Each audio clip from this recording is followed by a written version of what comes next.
normally don't do this, but I'm going to. Thank you for inviting me. Bonnie Davis, director. Sister Audrey had stepped down, and I took over now. So I came from the county. I worked with Mike. You're amazing. Thank you for everything you've done for the years. She said, oh, you're paying me. Put it in the kettle. Okay, I gave everyone a flyer for Angel Tree. I'll just start off with that. The information is not public yet, but go ahead, pass it out because I really need to start this. Here's what flea market next week. All proceeds go to Project Bundle Up with WTAE. Stays in Greene County. We're working with CASA, Loved Again, United Way. I know you all are doing are you doing coats and things like that? We're working with CASA. Okay, or CASA, I'm sorry, yeah.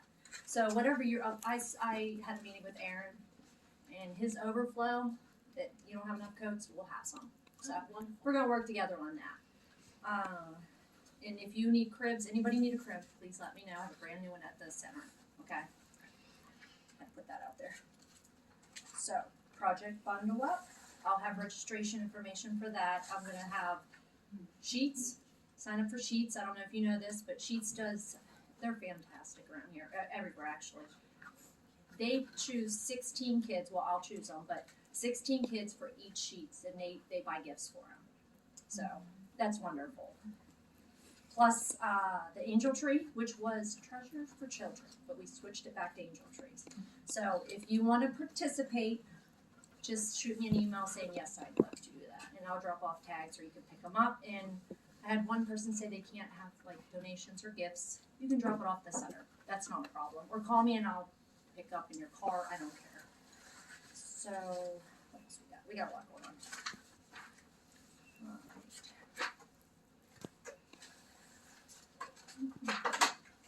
So flea market, everything's cheap Monday through Friday next week, 9 to 2. Saturday I'm open as well. I guess it's the first time ever, but come out 10 to 2. So I'll be there. Like I said, all proceeds for Project Bundle Up. Then Angel Tree and Sheets for Kids. What else? We have so much. You know, we do housing, rental, utilities, food, clothing. We do so much. Did I put another flyer out of all the resources? If not, I'll email them to you. Warm Hearts campaign, that'll be coming out soon as well. And it kind of, we put these little cards on your doors, and then if you want to donate, you can, and it helps for heating. So we're going to do Dollar Energy this year. I'm not sure if everybody, are you doing Dollar Energy, or is anybody else in the county? I wasn't sure. But we're going to start that. I just went to training last week. So that's another resource we're coming in. That's really it. It's all kettle season. Anybody want to ring some bells? Everybody raise your hand. I'll be reaching out probably about a month from now. Our committee will do that. So. And Chuck Trump, he's on our, he's my board member, advisory board member. And I'm like, you all know more people than I do. So, yeah, that's really it. Is there any questions? Yes. For the Project Bundle Up, it has to be a new coat, is that right? We're going to purchase, so whatever, okay, yeah, let me explain now. I'm actually going to take the kids shopping. So whatever proceeds we get from the flea market, I'm going to take each child. I don't know where I'm going to go. Probably Walmart, but I'm hoping we can go elsewhere. But the problem is transportation. If they're asking for a coat, they may not have a ride out of town.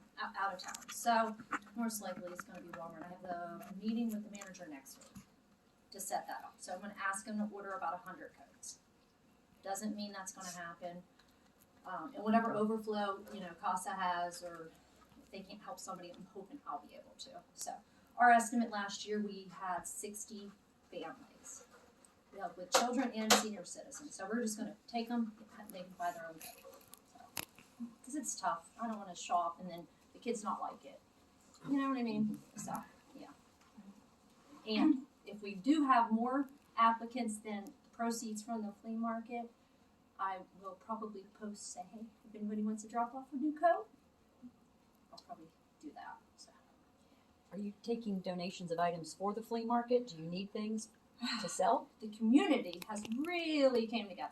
They brought us so much. I'm talking 20 truckloads, if not more. Churches and youth groups and college kids. I have an entire warehouse of nice things. So it's not just used, like these are brand new items. So come out, that's all I can say. If you're a crafter, wood, Christmas items, Thanksgiving, everything. I'll post pictures. Bonnie, where is the flea market? At the warehouse. Yes. Now, Where's the warehouse? oh, 131 West First Street. It's right there by Killen Table. You know, you go past it, like Killen Table's on the left. You go around that turn. I'm right there. It looks like a garage. Okay, I know where you're at. Okay. Thank you. Yeah. That's my favorite. Yes. A strange question. I have someone that has a hospital bed in Okay. their home that they're not using anymore. And is that something that you guys take or can reutilize or? The problem is my garage that's what we were in. We're based out of. As big as this room. So we give all of our items and clothing is free. We don't charge clients that come in. They come in once a week, shop, and like last week, past month, I've said 20 items. So 20 articles of clothing. We have shoes. We have kitchen, dining. You know what I mean? Everything. Now, what is it called? Servant Song Ministries. They donated everything in the house to me for the Salvation Army. I know. That's an 11-bedroom home. Okay? So, Bonnie was taking a U-Haul, and my 3 kids, they had a whole weekend of moving things because, of course, they're selling that, the ministry.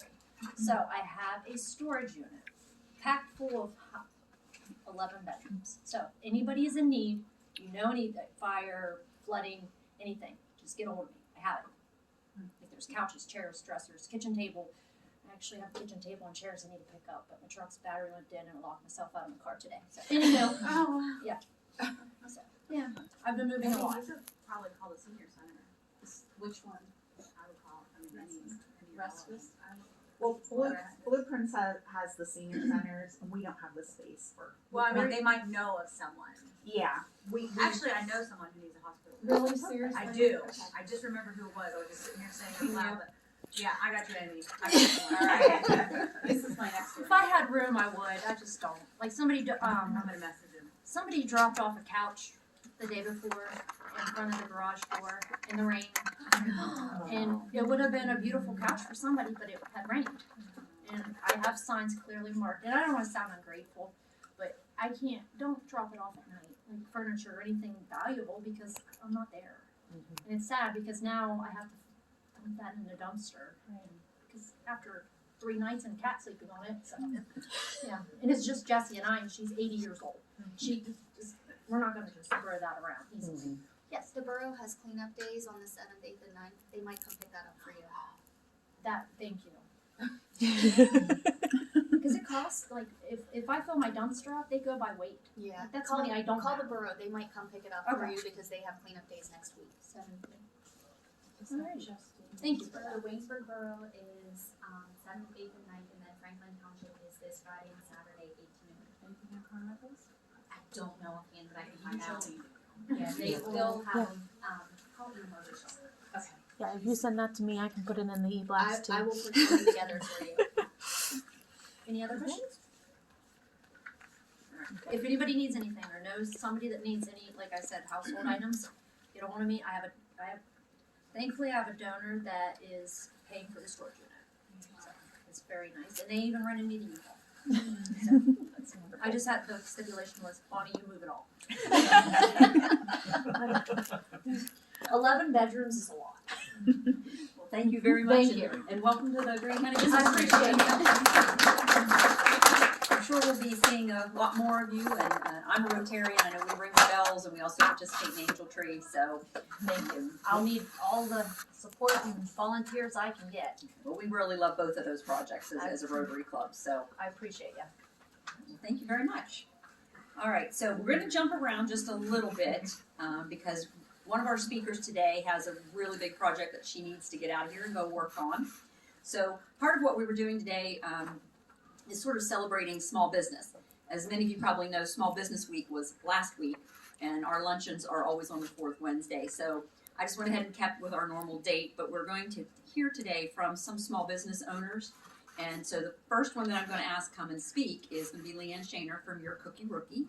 And if you have not had her cookies, They're great. they are fabulous. So, but Leanne's going to just tell us a little bit about how she got her business started and how she is today. And she has her notes. I just jogged out things this morning because I'm really nervous. So, as Melody said, my name is Leanne Shaner. I am a member of the Chamber of Commerce for the past 7 years, I think. The first couple years, Melody was like, "Hey, you should join," but I was part of it with our church, and once the church let go, I said, "Okay, I'll join as a business." And she's really been a huge asset. The Chamber of Commerce. I recommend anybody who's starting a business. First thing you should do is get hooked up with the Chamber of Commerce. We started our business in March 2010. It was a side whim. I made some cookies for friends, and they really liked them. And several friends said, "Hey, can you make cookies for us? Hey, can you make cookies for us? And we'll pay you." And I thought, no, I'm not going to take money for it. I enjoy doing it. I'm a veterinary technician by trade. Baking is was not my niche at all. But I really enjoyed decorating sugar cookies. Started doing it more and more. Started giving out when Modars was uptown. I started putting samples out because a lot of people were like, "No, I have to have your cookies. I have to have your cookies." It was a recipe that I had developed over years. And in February, somebody had called me and said, "Hey, you should really make this into a business." Again, I'm a veterinary technician. I know animals. I know nothing about business. I know nothing about it. And she said, "We could really make this a thing." And I said, "Well, okay." And there's a whole story behind the lobster cookie. You will have to get on our website and find that out. But I told her that the main stitch of the business is that we had to have that lobster cookie incorporated in it because of how special it was. With her business mind and my husband's business sense, they said, "Okay, we'll make this do." And I said, "I don't want to hear any about the money. I don't want to have to charge people. You guys handle the business end. Tell me how many cookies to bake, and that's what I'll do." I was working full time. My husband was also working full time, so this was just a part time thing we did when we got home. 4 children later, it started to become a little bit more than that because I would work full time, come home, feed the children dinner, and then go work till 2 o'clock in the morning. And I would get up and go back to work at 7 o'clock in the morning, and I was physically exhausted. About, I want to say maybe 7 years ago, so 3 years into the business, we really decided that it was time for me to make this a full-time gig, if you will. I really felt like the Lord had given me these children to be their mother, and I was certainly not doing that. I was doing everything to what's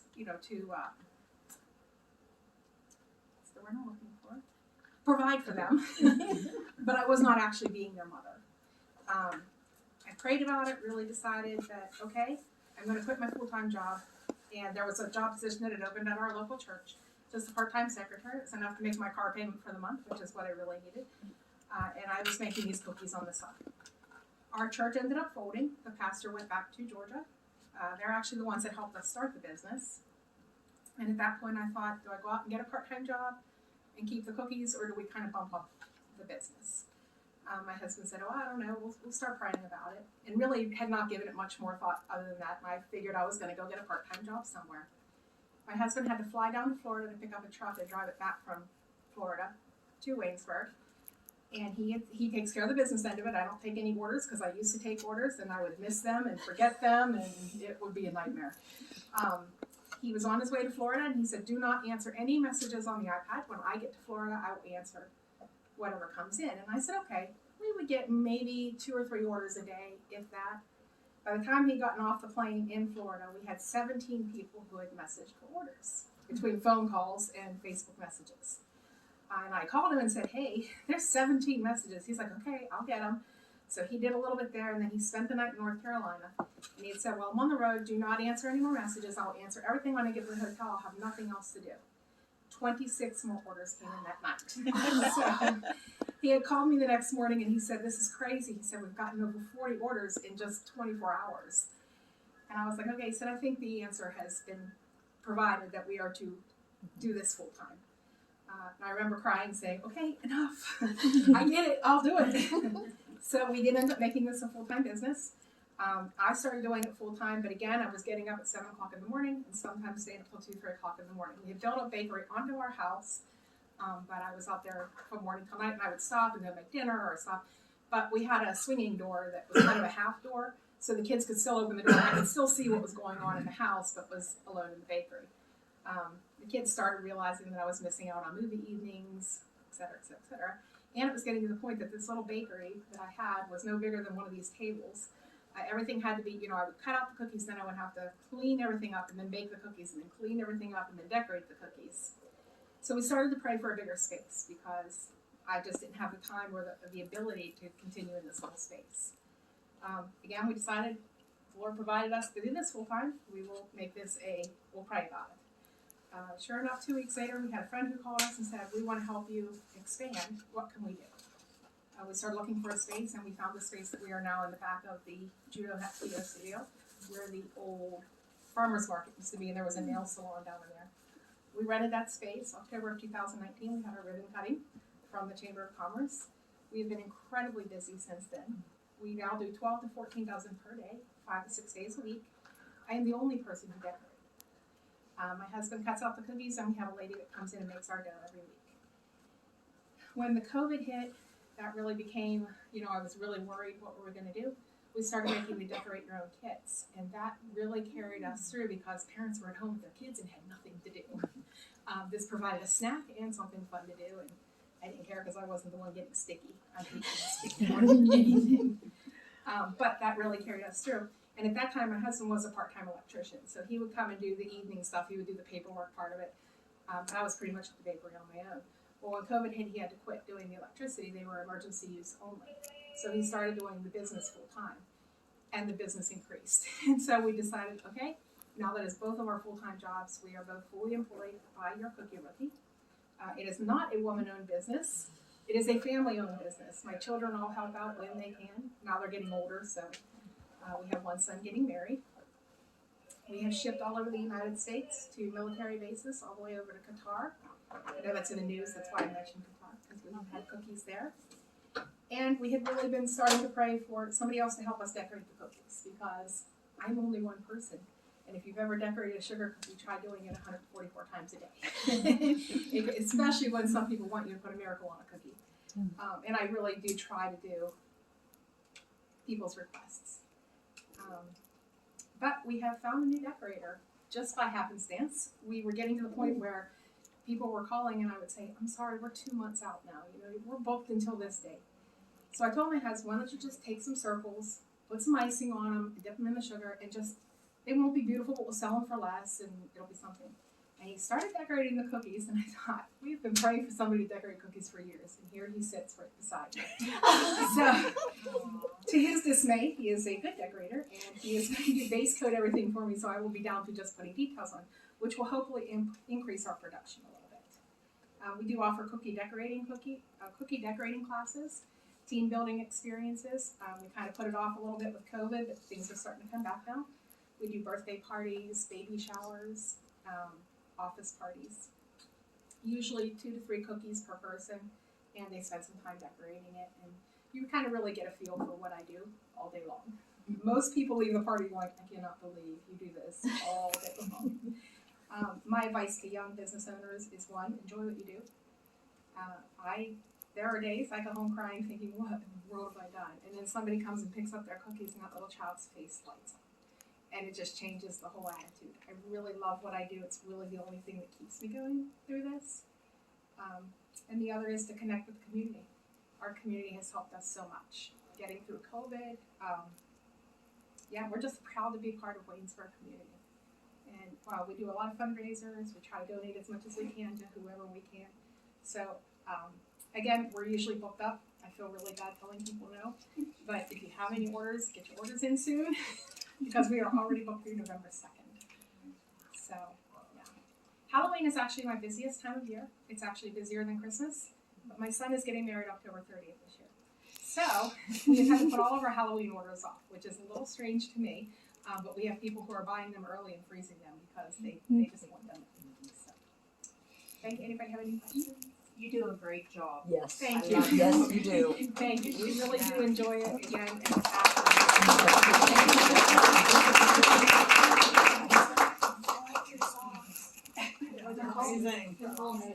And Leanne has another gig that she has to run out for. She's shopping for how many people coming to camp? 250 plus staff, And so this is- about 300 people. So this is the father-son camp. Father-son camp. Yeah, so that's a nice little gem that I think a lot of people probably don't realize happens in Greene County every year. It does. It is a free event. We only go by donations only. It's for fathers and sons. You can check it out online, fathersoncampeast.org. I wish I brought my business cards, but I am a failure.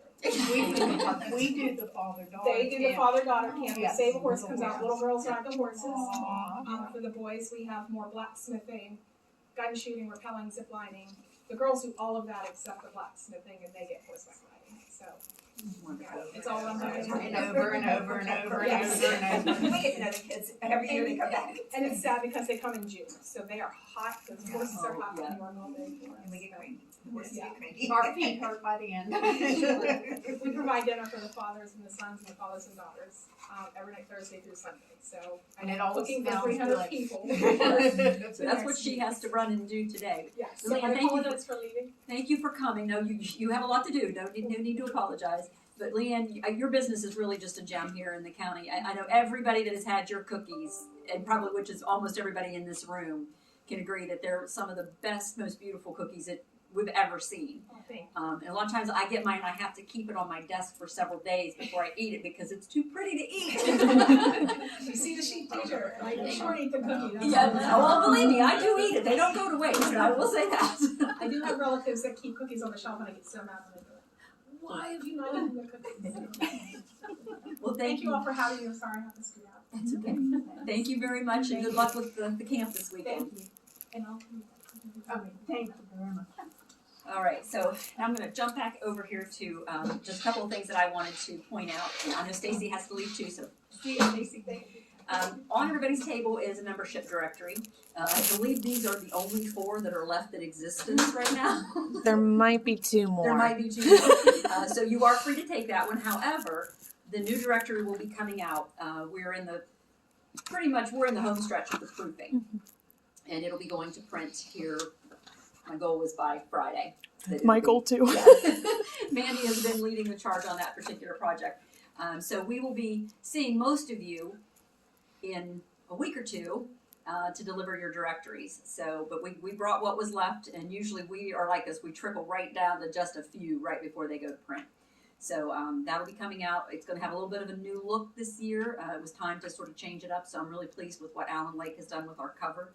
But expect to see that soon. So either we'll be seeing you or it'll be popped in the mail.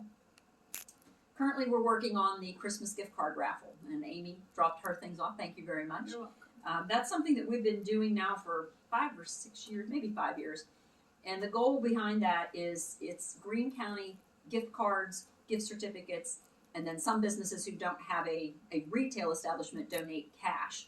And then that cash is awarded with the hopes of that they're going to come into your business and spend the $25 gift card that you donated, and then use some of that cash that we have provided to buy more.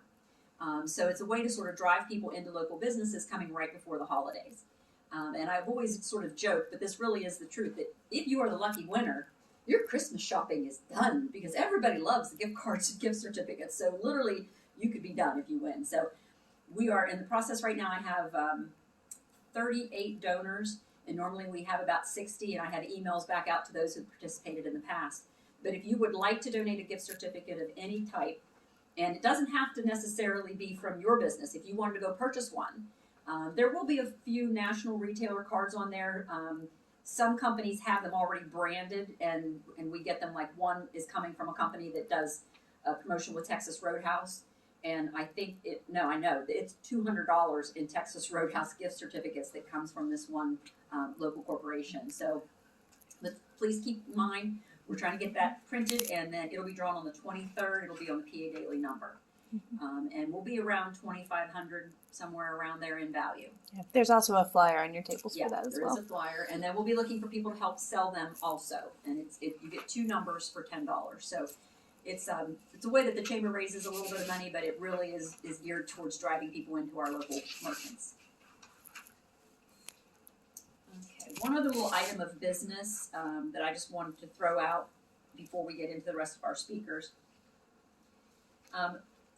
With COVID being on the rise in the Delta variant, my executive committee is going to be meeting on tomorrow to determine sort of the future of some of our fall events. And there are three big ones that come to mind. And the first one is our trivia challenge, which we haven't got to hold since 2019. Our annual membership banquet, also we haven't held since 2019. And then the Christmas parade, which we did hold last year as a reverse parade, which was, the way I explain it, if you're familiar with the Ogilvy Festival of Lights, it's like that, only instead of a light display, it was the parade unit that you would normally watch go down the street. And then the spectators were in their cars driving through, and it worked quite well. So we're sort of in limbo with that. That event's going to happen one way or the other, whether it be on High Street or it's going to be at the fairgrounds. But just poll you here, whether you have a business policy already in place or just personal policy. But if we were to have those events with a large number of people in person, would you feel comfortable attending? So just kind of show of hands, are you okay with that? Okay, and are you not? I just have a comment though, we do have a business policy in place that could prohibit some employees from attending. Yeah.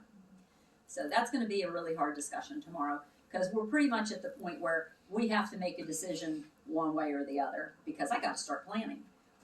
So we have venues in place, but we haven't done any of the formal planning yet, and it's one of those we do it and then cancel, so it's almost like a crapshoot, we don't know. Just roll the dice and see what they say, but that's going to be tasked to 3 of the people in the room here is going to be on that call tomorrow to make those decisions. So just kind of wanted to see what everybody's feelings were, and it was a little more than half that would be comfortable. Okay.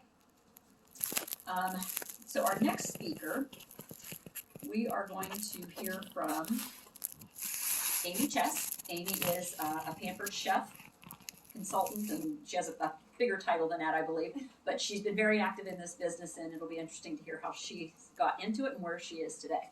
Thanks so much. Thanks for asking me too. Is there anyone here that doesn't know what Pampered Chef is? Any of the guys? Okay, that's usually what it is. The guy, all the ladies know what Pampered Chef is, right? Basically, we are the kitchen store that comes to your door. We are like the Food Network, but we come into your house and we cook for you, and you get to taste all the food, and we show you our product. We have 500 different products over the years. If that's in a nutshell of what Pampered Chef is. I've been doing this for 4 this is my 27th year.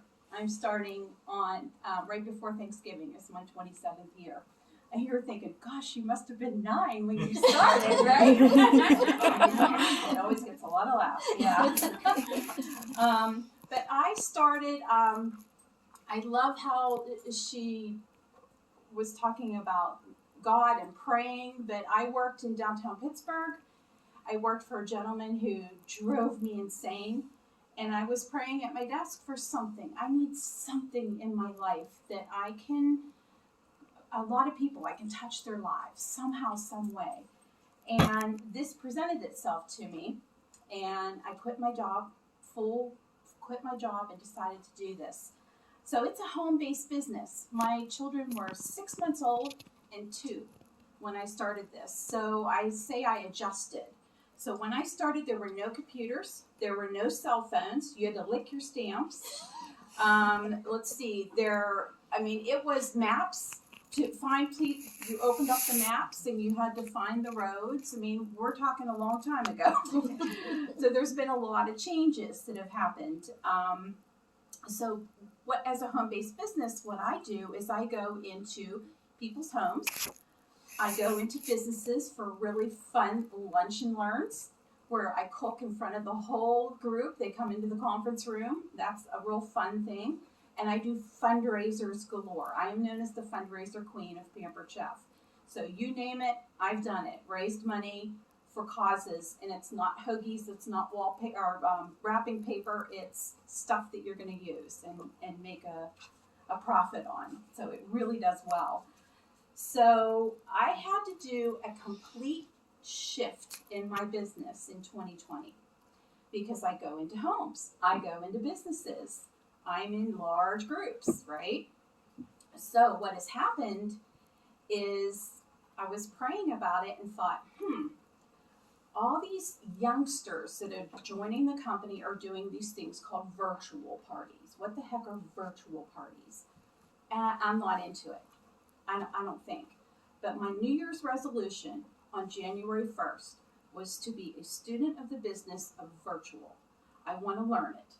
And I'll maybe sneak it in to my business. So January 2nd, started learning. Boom, COVID hits in March. I was ready. So the amazing thing was then teaching it to my group. I have a group of over 400 people. So teaching them, how do you shift from doing live presentations where people are laughing and it's, they're eating the food, to seeing it on a screen or seeing it on boxes like the Brady Bunch. And I'm in my own kitchen, had to shop with my mask on to go get the ingredients to cook, and hopefully my husband likes this recipe because he's going to eat it. You're trapped. It's a whole different thing. Well, this took off. My organization usually does 1.5 million in the year. We did 3.5 million in 2020. And that was incredible to have a home-based business that went from just sitting in my desk. I had to hire an assistant because I couldn't do all this by myself. This is way too much. So I just did my 4th live show back. So it's interesting to now have, I went from 95% live, 5%, now I'm 1% and 99% virtual. So it's really, really different. So a good referral for me, if you ever think of Pampered Chef, you got to think of Amy Chess, because I'm the queen and my husband's the king, and we're the chesses, and I'm right. And I have 2 pawns. I have 2 girls, so we're the Chess family. So if you ever need Pampered Chef, ask for Amy Chess. If your business needs it, if you know someone who could use something like this, a lunch and learn or something, and you did that for me at the chamber. And we had a blast. It is a blast. It is a blast. I just moved back here. It'll be 5 years on October 4th. Grew up in Greene County. Was in Pittsburgh for 30 years. My husband had a brainstem stroke. It changed our lives. Had to move back home to be by family. So it's been a struggle. It's really been a struggle, but he's amazing. He's bouncing back. I'm the breadwinner. I'm the person who has to go out and do the business. So if this is something that interests you, I am here for you. And I have books for anybody who would like a book too. So thanks for listening. And this Pampered Chef. Go. Any questions at all? Any questions for me? I want to see a show of hands. Who has Pampered Chef products of any kind at home? Dude, we gotta talk.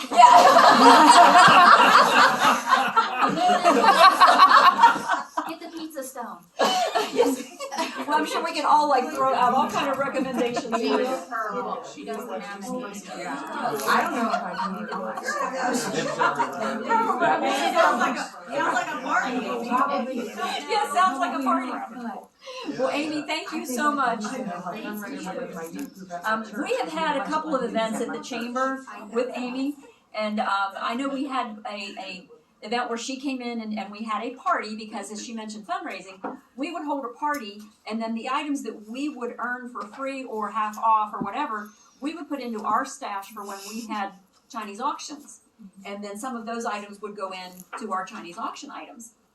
And I know one of the days there were 2 guys that came, and they are buying stuff like crazy after they had sat through their presentation, but we had so much fun. So I highly recommend it. Amy's a great host. She really keeps it fun and lively. So if you're just looking for something fun to do, and like I said, you can raise money for your organization, get some great recipes. They have some fabulous little tools that are just, once you use them in the kitchen, you think, how did I not have this in my life all this time?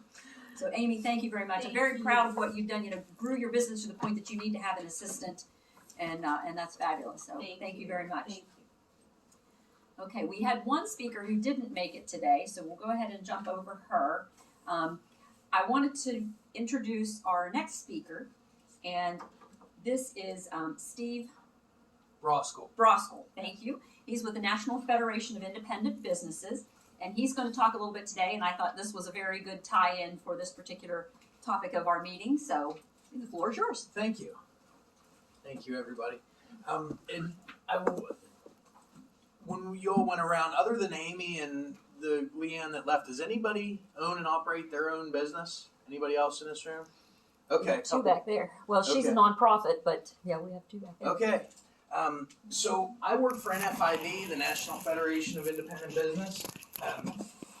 You've probably seen our these are the more recent plaques. We've only been doing this design the last few years. You may be more familiar with this one. This is the one that we had for over 20 years. But we don't advertise, so it's not like we're in your face on commercials or on a computer or sending out brochures or anything like that. But NFIB is the voice of small business. We're the ones that fight in Harrisburg and Washington, D.C. for the rights of small businesses. And what gives us our clout is all of our members. The big businesses and the big labor unions, they're notorious for pouring millions of dollars into the political system. But again, what gives us our clout is our members. Nearly 25,000 family-owned small businesses in Pennsylvania and 500,000 across the country. So we're strength in numbers. And if anybody ever wants to, maybe after, if you want to look at some of the people, because I have a list of all the members around here, and there's tons. I mean, just within 10 miles of here, there's like 250 members just within 10 miles of where I'm standing. And again, we don't advertise. So the only way anybody ever joins NFIB is by me coming to their business and showing them what it is that we do, or very rarely something like this. And we're 100% member driven. So when we see an issue coming down the pipe, whether it's a state issue or a federal issue, we send out these ballots to get your input. These are the paper versions. Generally, most people do it through the email. You get the emails.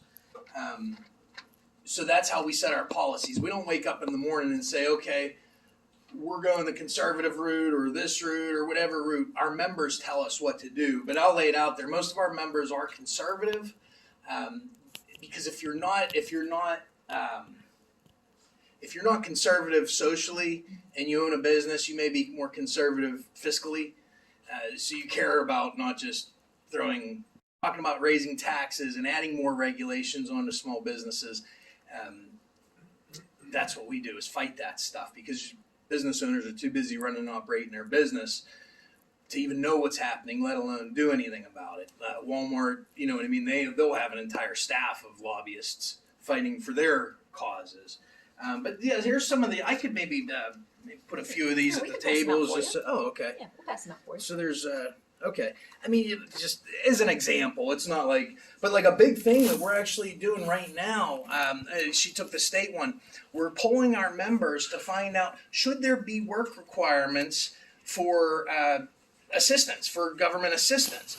Like if you're right now, the number one issue across the country, and I've heard it's happening here in Greene County, people are not finding applicants to show up to the jobs. There are jobs everywhere. You can go and get a very, very good job. But at the same time, a huge chunk of Pennsylvania's tax money is funding the welfare system.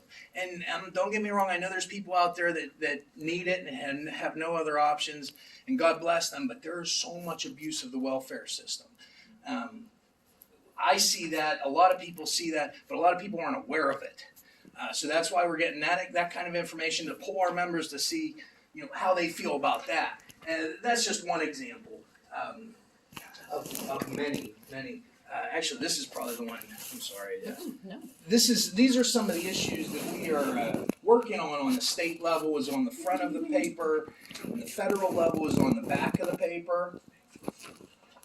One of the I've been doing this for 10 years now. One of the best things that's happened in Pennsylvania, as far as legislative and any of this stuff, happened in May. May 18th, we had the primaries. And usually in the primaries, we're just voting for politicians, right? Our favorite Republican or our favorite Democrat out of a big group of people. Well, this year there was 5 amendments on the ballot. And the first 2, NFIB was very instrumental in originating, and not only that, but endorsing the heck out of it. I took 3 weeks off. I was going door to door, business to business, telling everybody I could about these 2 amendments. Because a lot of people don't even show up for the primary. So I wanted to make sure people got out. And there was a lot of us. I mean, there's a lot of people that are sacrificing a lot because, the future of small business is at stake like it's never been before. The future of capitalism is at stake like it's never been before. And there are people that are sacrificing everything. So, taking 3 weeks off work, sacrifice. But just to show you that how important this was. So these 2 amendments, it takes away the governor's powers as far as, the first one is about these emergency declarations. Last year they did that 90-day emergency declaration. Then they just extended it and nobody could stop them because the person who was extending it had every reason in the world to extend it, to keep extending it, because when we're under an emergency declaration, the governor has king-like powers, can say and do, make any rules that they want, and we have to abide by them because it's as good as law. Well, now because of these 2 amendments, if they want to shut down the whole state again, they have 21 days. You want to do an emergency declaration, whether we're attacked by aliens or anything, they have 21 days. After that, if they want to extend it, they got to bring everybody in and vote for it, just like any other law. So this is huge. If we need to keep shutting down the whole economy, because who knows? Nothing would surprise me anymore after the stuff we've seen the last couple of years. But if they want to do any emergency declarations extended past 21 days, they have to bring everybody in and vote for it. And then the second part of it, the second amendment is when we are under the emergency declaration and the governor cannot just make all these rules and make us all abide by them. Moving forward, this is so huge because even if you may like him, and I'm sure his family does, but if we had the greatest candidate that ever became the next governor of Pennsylvania, we don't want that person having that much power. So again, moving forward, this is huge because you can't just make everybody do. And it seems weird because they're making the schools do it and they're making the government offices do it, but that's their property. I mean, like if you own a business and you say, hey, we have the mask mandate and all that stuff, you can enforce that on your business. And the government can still do that too because the school is government property. And that's how we set our policies, is by our members. We also send out these voting records. Often, whenever there's an election, we send them out. Once a year, we send out these how Congress voted. This lets you know how every politician voted on the same issues that our members vote on by those ballots. So our members see the ballots, they see the issues that are coming down the pike. We take action on them. Then we report how every politician out there voted on those same exact issues. And for that reason, major media on both sides of the aisle consistently rank NFIB as the most effective business organization in the country. This is Fortune Magazine's Power Rankings. I know there's no way y'all will see that, but these come out once a year, and we are now tied we've always been the #1 business group. We've been doing it since 1943, but we're now tied as the 2nd overall most effective organization in the country. And that's, like I say, who they listen to when they're making these decisions. That sheet where it says there in the state of Pennsylvania, that's just some of the issues that we've been working on the state level, but it's so much. This is just like tip of the iceberg stuff. On top of fighting and winning on these issues. That's another thing, that tax reform that came down a couple years ago that really helped small businesses, and now they're trying to take back and all that. That was all. If you were to just Google Forbes magazine NFIB tax reform, there's an awesome article from Forbes magazine because when they first tried push out that tax reform in 2019, small businesses weren't included. So if you're an LLC, a sole proprietor, a partnership, or an S Corp, you were left out of that first tax plan. Then they wanted NFIB's endorsement. We said, heck no, that's 85% of our members we're not going to endorse. It doesn't matter who the president is. So went back to the drawing board, got all those small businesses, S Corps, LLCs, sole proprietors, and partnerships all included into the tax reform, which was huge. But now, like I said, they're all trying to take all that away. And again, this is not meant to be partisan. We are on both. we fight the crooks, whoever they are, and we work with the good ones, whoever they are. The problem is that America has become so divided, and they're trying to push us to all these different sides. But we try to bring common sense back into the whole thing, and just like, because businesses, that's what it is at the end of the day, is where are you at? You know, are you going to be able to hit your bottom line or whatever? But yeah, this is the Small Business Survival Campaign. It's been making a lot of news. Independent business is launching what it calls a survival campaign against Biden's tax policies and mandates being negotiated this week with Republican lawmakers. I'm joined right now by National Federation of Independent Business President and CEO, Brad Close. Brad, it's great to have you this weekend. Thanks very much for joining us. We've been talking a lot about the Biden the administration. Farm Bureau does a lot of what you're doing. Do you collaborate with them? Yeah, absolutely. Rick Ebert, the president of the Farm Bureau, is a personal friend of mine. We work I'm glad that you brought that up, because that's a very important thing. Every business has their special interest groups. There's the Farm Bureau. There's a restaurant association. There's a builders association. There's a mechanics group. I mean, everybody has them. If they're effective, they're fantastic. Like the chambers, I don't know if you guys do that, but a lot of times the local chambers are the ones that fight for laws and common sense things for the local area. What we do is state and federal. But yeah, so at me, in all my years of doing this, I have never asked anybody to make a decision between us and the Farm Bureau or us and the Manufacturers Association or anything else, because what they do is entirely different. There are special interest groups that work exclusively for that special interest thing. So like when it comes to fighting things like workers' comp and unemployment and business taxes and overreaching regulations and all that, that's where our fight's important, because it affects the whole business community, regardless of if you're a farm or a restaurant or anything else. But yeah, I'll finish this here. This is a very short video. Tell me about the threat coming to small business and its impact. Well, thanks, Maria. Yeah, we are really concerned. The reason NFIB is launching our survival campaign for small businesses is we really want to protect them from these massive tax increases, new rules, mandates, and regulations that are coming out of Washington. I think it's amazing for small business owners to think that Washington believes that these new proposals won't hurt small businesses, but the effect of them is going to be to grind to a halt a very fragile small business recovery. And what you're seeing there is just the proposed tax increases, but I don't know if you heard him say it's more than that. It's the regulations, the mandates, the rules that are coming from the federal government. And that guy that you just saw in there, that's our president, NFIB's president, Brad Close. He sat on Trump's economic committee for 4 years. So every issue that came across the table that had anything at all to do with small business's voice were being heard. We were at the table. Now these guys, they don't even want to listen to us. So again, it's not meant to be partisan, but it's become because they don't even want to hear. They look at a small business owner as the 1%. And a lot of their talking points make it like a small business owner is the 1%. When you just heard Leanne tell her story about how she just started, and that's how most small businesses start. It starts part-time, and if you're blessed and you grow. I mean, that's the idea. That's what capitalism is all about, right? But like I was saying, they don't want to listen now, but here's the highest ranking conservative in the country. We all know that 2020 was a hard year for our small businesses. Though through it all, there's been one organization working around the clock to make sure that our small businesses are protected: the National Federation of Independent Businesses. Since 1943, NFIB has been a leading voice for small businesses around the country. They have been an invaluable resource for small businesses during the coronavirus pandemic. Today, I'd like to thank the NFIB for their leadership, their hard work, and their steadfast commitment to America's small businesses. Thank you for stepping up during this difficult time. Yeah, and because everybody still talks about coronavirus and all that stuff, and that was such a huge thing that just having the right information for people last year was really what it made me so much more proud to work for NFIB than I ever had in my whole career, because I was just working up in Gibsonia a couple weeks ago, and I had these two guys in the same business. They both had landscape supply yards.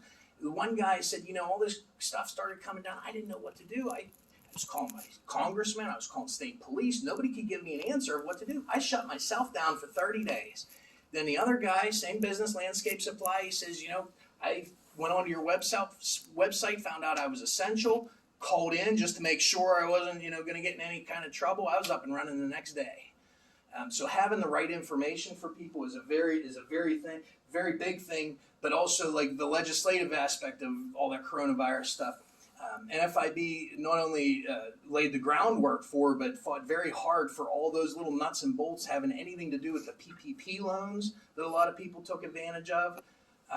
And the stinky thing was that nobody policed it. So a lot of people gobbled up that PPP money that had no business getting it. But we laid the groundwork and made it and told them, because nobody wants a government handout, but it was the government that shut people down. So that's why we fought very hard for those PPP loans. And then on top of that, there's this employee retention tax credit that small businesses were able to take advantage of, something we fought very, very, very hard for. Against all odds, it came through. So a small business who did stay open through the pandemic and kept their employees working got a tax credit, not a tax deduction, a tax credit. Some people got 7,000, some people got 14,000, anywhere in between for keeping their employees working. So that's huge. But yeah, actually that's the reason people were members, is because of the advocacy. But the information that we have for people is very good too. We started doing these webinars last year, which was fantastic.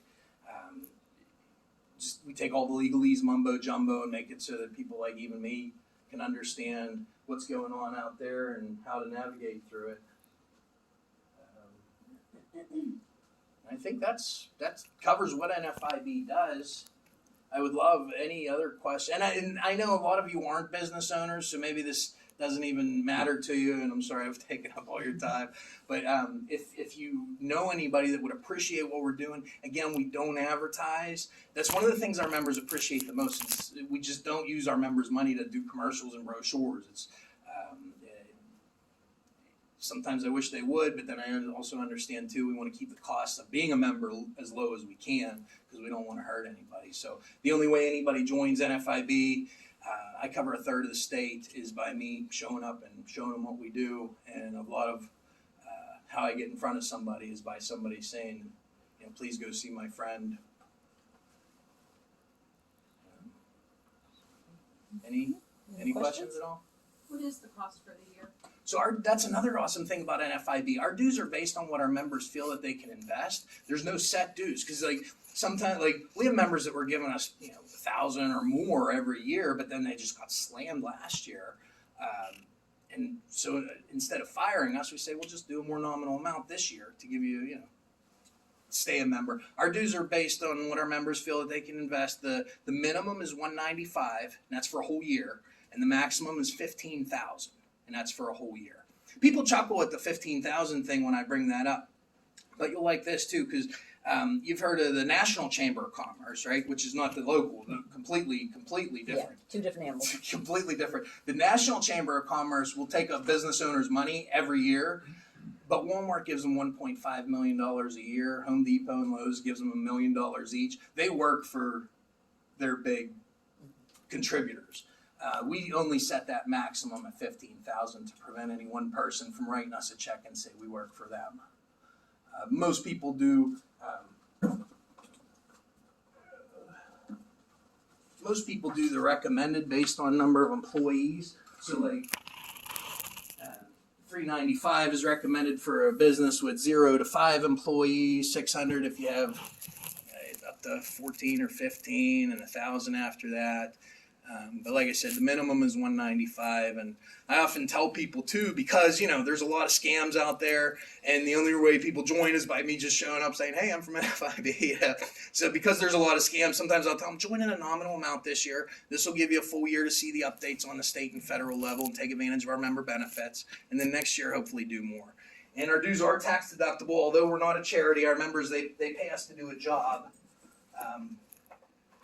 And then there's member benefits, which again is not the reason to be a member, but all of our legal guides and legal resources and all that stuff is free for our members. I want to talk to you a little more afterwards. Okay. Get some Okay. more details. Any questions? Okay. Well, thank you for Thank coming. you all very much. Steve, just to answer your question about lobbying, our chamber bylaws prohibit us from being involved in lobbying activities. So appreciate what you do out there on behalf of ours. I'd be curious to see how many members that you have are actually our members as Oh, well. thank you. So I Yeah, imagine quite yeah. a few based on the numbers that you were throwing Yeah. out there. And then, him mentioning about the when the pandemic started, of knowing what information to share and how things were supposed to be. I know that was, for me, the big thing at that point in time was trying to filter all the information. And just when you learned, okay, this is what I need to tell my members, this is how it works, the next day they change it. So the beginning of the pandemic, I know, was extremely stressful for everybody, and myself included, to be able to know exactly what information to share. And then, turn around, it would change the next day. Especially because when you turn on the computer and start looking for information, there's a lot of it. There's a lot but most of it is unreliable. And conflicting. Yeah. So you didn't know what was right and what wasn't. Yeah. So, all right. Well, the last thing we're going to hear from today, I have Darlene Moore from Save a Horse Stable. Darlene, you want to come up here, or do you want to talk from back there? Neither.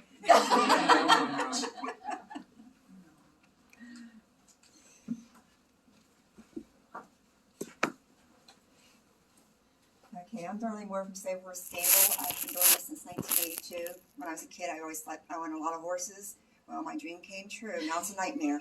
I have like 51 horses on the farm now. They're rescues. It's a sanctuary. They'll be there till they die. And they get medical treatment, blacksmith, dental, vet, everything. I mean, I won't let a horse die if it has a reason to live. I got one now out there that I'm taking care of somebody else that he rode off. He dumped it out here in the country at his brother's house. It was a polo horse, come from Argentina, made him money. She's in her teens now, Charles. I thought he dumped her off. And they called me to see if I would check on him. So I grabbed this horse is like this. She had flies all over. I said, I went home like, I don't need another horse. Then I called his brother and I said, this horse is going to die. I was with his brother when I looked at it. I said, she's going to die. So I couldn't leave her there. I should have, but I didn't. Mm-hmm. So I went back and got her. I called her. So I'm taking both these horses home until you find a mate for the other one, and I'm going to try to save her. She has EPM, which is a really serious disease in horses. And she has Lyme's disease, and we've treated her for everything. I'm her. She's a guinea pig. I'm trying to cure this horse. And I've had her for 3 months, and I haven't gave up on her yet. So then when she first came there, I wanted to put her to sleep. She was bad. She couldn't stand up. She'd fall into the walls. You couldn't stop her. She'd just circle. And so then I finally got her. Now she's standing pretty good and everything. And now he says, well, maybe you should put her to sleep. He's paying the bill for now. But, I put all this into this horse to try to save her, me and the vet. And I said, now he's talking maybe put her to sleep. First day he called me, I would have put her to sleep. I mean, that horse was suffering. She was bad. But now she's just a bitch. She's just there. Kicks at my horse, tore my gates up. I have to keep her confined. But I'm having an open house on Sunday for anybody to come out and see the horses. We take a wagon around the hill so you can see all the horses out in their free roaming pastures and the ones at the barn. And you're going to see her. She's still living. And we serve homemade food. And we have a musician coming. And just, it's a fun day. Hopefully it doesn't rain. But I've been doing this all my life. And I take these horses in like, why did I do it? But I'm with God too, because I figure I'm doing this to save the horses. I did it on my own for like 32 years. We run a riding stable. And then the horses got older. I got older. I'm like, I'm done. So then I retired them. I said, they'll die here. So then I started taking in other ones. People call me and say, well, can you take this horse? So I took one of the Humane Society, a Belgian horse that they wouldn't do anything with, but these other people was going to take it and asked me if I'd haul it. I said, sure, I'll haul it. So we was going to go get it. In the meantime, the Humane Society cop stepped in and I had to take the horse. But it was in my house. And so the woman that was trying to take the horse, she came to me. She's into this animal rights stuff. And she says, why didn't you go nonprofit and get help with these horses? Why are you doing it on your own? I said, I don't want to deal with it. So she helped me, and I got my nonprofit status. So I'm a 501c3, and I'm a tax deduction. And it's, it helps, but still, it's family run. Friends and family run it. I have offers for volunteers sometimes, but that doesn't work out well. It's hard for me to train a volunteer, and all they want to do is play the horses. I can go clean them stalls back in the house in an hour. They're there for 3 hours. I mean, I really want to get done here. So it's kind of family run. They know what to expect. And we just got Tammy in there. She's good. She just good. I'm not even at the barn. She's over there cleaning cobwebs down, feeding horses. I'm like, great. And she's on our board now, so she helps out. And like I said, it's always been friend and family. And that's just the way we keep it. And I'm not in it for the money. Everything I ever made, plus my money, goes into the horses. And I will thank with the COVID thing, the county commissioners did get me a grant to help me through last year. Because it was bad. I do my fundraiser every year to make money to run them through the winter. I couldn't do it. So then, and I had to buy hay last year because there was no hay around here. I had to go in a high and truck in 3 trail loads of hay every weekend. And I was paying $50 a bale for a round bale of hay. And every weekend we was doing that. And it hurt. So then my daughter got a hold of somebody and they did an article in the Herald Standard. And that same day, donations started coming in on my PayPal. I'm like, this was great. I mean, there was really people out there that cares. So that's where we're at. And also, it was Thank not you. just one or two horses. Yeah, it was We were like- talking, we had an older lady that was blind, and Oh, a friend yeah. of hers asked her to go look at these horses, so we go to look at them. Here's 11 horses that are have gave this woman all their life. The woman's blind. She's paying these people to take care of them. These horses are in horrific shape, and Mom says, I can't leave them here to die. So we take in 11 horses at one time. In November, in the middle of winter. From a woman who has served our country her whole life, who was a military veteran, retired, and she can't do it because she's completely blind. And we take her to go see these horses, and they all come running to her when they hear her voice. She had seen them for 2 years. The woman that brought her out there, she actually called me because she's a caretaker of her, and I know who she is, but she called me. She says, I don't know why she has these horses. She needs to get rid of these horses. She doesn't need these horses. They're just an expense. But I said, she wasn't paying that much to board them there. I would have, if they took care of them, I'd board mine there for that price. But yeah, they wasn't really taken care of, and it was just turned out there, and it was bad. But she walked in, they took her in that barn, and she walked in there, and those horses heard her voice. They came to that gate, and her favorite horse went to his head on her shoulder. I cried. We all cried. Even the woman who said, Now the woman that said, why does she keep them? She donates every month. After she saw how impressed she saw me and how caring, she put right then, she put on PayPal and started donating every month. So she turned her attitude right around. And we've had people come out on the open house like, well, I didn't realize you did all this. People live right there in Rogersville. I don't even realize you did all this. Well, I we follow took what those you do, horses and in, and we had to put a couple on to sleep right away, and then the rest of them are still there. And of course, they're Tennessee walkers, so they're a pain in the butt. They're hard to keep. So it's not just. And I always think they're lame because they walk funny. But it's not just one. Like we do this all the time. Yeah. Every year there's 2 or 3 And or I keep 4 trying to say that little word no, and I can't seem to do it. well, that's really hard to learn to say. It is. And I have done it a couple times, but it's really hard. Now then I say, should I have done it? Should I took it? Is it suffering? This past year for my birthday, I did a fundraiser on Facebook, and that's where it went. And every year for my birthday, that's what I'll be doing. So, you know. You figure every $50 is a round bale of hay. Every $20 is a sack of feed. So if you donate $20, that's a sack of horse feed. If you can donate $50, that's 1 round bale of hay. So everybody thinks, you know, my little bit isn't going to help. Every little bit. Every little bit helps. That's for sure. It's on your. We got the flyers. Yeah, there's flyers on your table. It just says Rogersville on the letter one. Yeah. Thank you. Yeah. So 165. Yeah, 165, right in Run Road. So yeah, every little tiny bit helps. So please, if you have an opportunity, stop out and see what she does. I know she's been doing this for a long time. I've known her for years with it, and it's a huge service. I had an elderly mare that I had from the time I was 18 years old, and I lost her at the age of 36. She was 8 when I got her. And taking care of an elderly horse who has problems it's very costly. It's very emotional. So you know what they do is just an amazing service for the animals here in Greene County. And we cry with every single And we cry with every person single one. Yes. Yeah. Yep. It's like part of the family. They're part of the family. They say, why don't you sell them? I said, And whether it's even because they're not where they're going. and whether it's even one we just met that day, we still sit and cry with Yep. it. If it's in bad shape, it doesn't matter. It Doesn't hurts matter. just as much as the first one. Well, thank you all for the hard work that you do. You have 10 a.m. 10 to whenever. When everybody. All right, well, we're going to wrap it up. Does anybody have any other quick announcements? Mike, do you have anything you want to add? No? No, working hard every day. And Lauren is here. I know most of you have been to Chamber Luncheons before. You've met Lauren. He represents the energy and program through the Chamber, so please talk with him if you have any questions. And I guess then we will go ahead and adjourn. I don't know what the future will be for a meeting in October. Oh, yeah, we got to do our drawing. I'll let everybody know. You'll see that in the e-blast. Where'd my card go? It's under here. It's under here? There we go. Okay. We have a Sheets gift card today. I'll let Mike draw. I put a card in there. That's okay. Just close your eyes.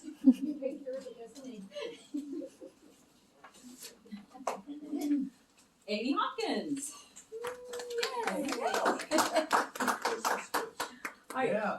Thank you everybody for coming, and we will see you in the future here very soon, and we'll be letting you know what the executive committee decides for our next functions. So thanks, everybody. Have a great day. Thanks. Thank you.